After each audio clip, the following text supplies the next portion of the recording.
Hello ಗೆಳೆಯರೇ, D S ಕಿಚನ್ಗೆ ಸ್ವಾಗತ. ಇವತ್ತು ನಾನು ಚಿಕನ್ ಮಂಚೂರಿ ಮಾಡ್ತಾ ಇದ್ದೀನಿ. 1/4 kg ಬೋನ್ಲೆಸ್ ಚಿಕನ್ ತೆಗೆದುಕೊಂಡಿದ್ದೀನಿ. ಚಿಕನ್ ಅನ್ನು ಮಿಕ್ಸಿ ಜಾರಿಗೆ ಹಾಕಿಕೊಳ್ಳೋಣ. ಸ್ಪೂನ್ ಶುಂಠಿ ಬೆಳ್ಳುಳ್ಳಿ ಪೇಸ್ಟ್, 1 ಸ್ಪೂನ್ ಖಾರದ ಪುಡಿ, 1 ಸ್ಪೂನ್ ಗರಂ ಮಸಾಲ, ಸ್ವಲ್ಪ ಪೆಪ್ಪರ್ ಪೌಡ್ರು, ಅರಿಶಿನ ಪುಡಿ ಮಿಕ್ಸಿ ಮಾಡಿಕೊಳ್ಳಿ. ಚಿಕನ್ ಕೈಮಾ ಪೇಸ್ಟ್ ರೆಡಿಯಾಗುತ್ತೆ. ಅದಾದ ನಂತರ ಕಾರ್ನ್ಫ್ಲವರ್ 2 ಸ್ಪೂನ್, 1 ಸ್ಪೂನ್ ಮೈದಾ ಹಿಟ್ಟನ್ನು ಹಾಕಿ ಸ್ವಲ್ಪ ಕುಕ್ಕಿಂಗ್ ಆಯಿಲನ್ನು ಹಾಕಿ ಸರಿಯಾಗಿ ಕಲಸಿಟ್ಟುಕೊಳ್ಳಿ. ಸಣ್ಣ ಉಂಡೆಗಳನ್ನು ಮಾಡಿ ಫ್ರೈ ಮಾಡಬೇಕು. ಈಗ ಪ್ಯಾನ್ನಲ್ಲಿ ಎಣ್ಣೆಯನ್ನು ಹಾಕಿ ಬಿಸಿ ಮಾಡಲು ಇಟ್ಟಿದ್ದೇನೆ. ಈಗ ಬಿಸಿಯಾಗಿದೆ. ಈಗ ಒಂದೊಂದು ಉಂಡೆಗಳನ್ನು ಮಾಡಿ ಅದರಲ್ಲಿ ಬಿಡ್ತಾ ಇದ್ದೀನಿ. ನೋಡಿ, ಚೆನ್ನಾಗಿ ಫ್ರೈ ಆಗಿದೆ.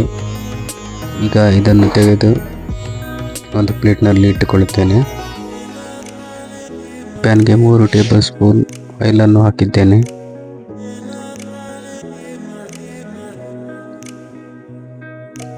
ಆನಿಯನ್ ಹಾಕ್ತಾ ಇದ್ದೀನಿ, ಬೆಳ್ಳುಳ್ಳಿ ಹಾಕ್ತಾ ಇದ್ದೀನಿ,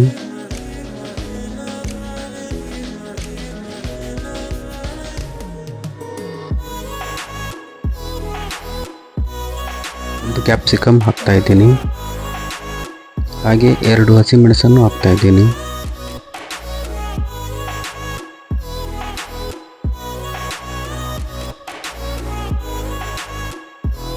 ರುಚಿಗೆ ತಕ್ಕಷ್ಟು ಉಪ್ಪು,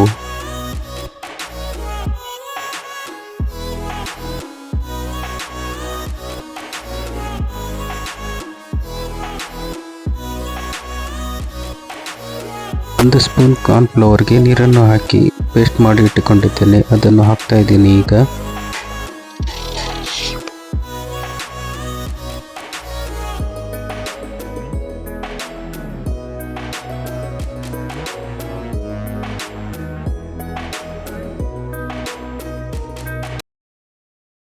red chilli sauce, tomato sauce ಎಲ್ಲವನ್ನು ಹಾಕಿ ಮಿಕ್ಸ್ ಮಾಡಿಕೊಳ್ತಾ ಇದ್ದೀನಿ.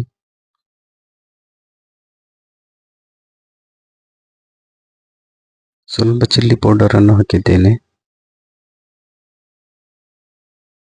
ಫ್ರೈ ಮಾಡಿ ಇಟ್ಟುಕೊಂಡ ಚಿಕನ್ ಬೌಲ್ ಉಂಡೆಗಳನ್ನು ಈಗ ಇದರಲ್ಲಿ ಹಾಕಿ ಮಿಕ್ಸ್ ಮಾಡಿಕೊಳ್ಳಿ. ಸ್ವಲ್ಪ ಕೊತ್ತಂಬರಿ ಸೊಪ್ಪನ್ನು ಹಾಕಿಕೊಳ್ಳಿ.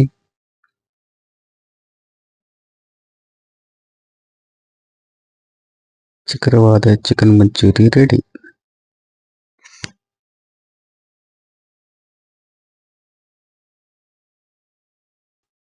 ಇಷ್ಟೊತ್ತು ವಿಡಿಯೋ ನೋಡಿದ್ದಕ್ಕಾಗಿ ಧನ್ಯವಾದಗಳು. ಮತ್ತಷ್ಟು ವಿಡಿಯೋಗಳಿಗಾಗಿ ಡಿ ಎಸ್ ಕಿಚನ್ನ ನೋಡ್ತಾ ಇರಿ.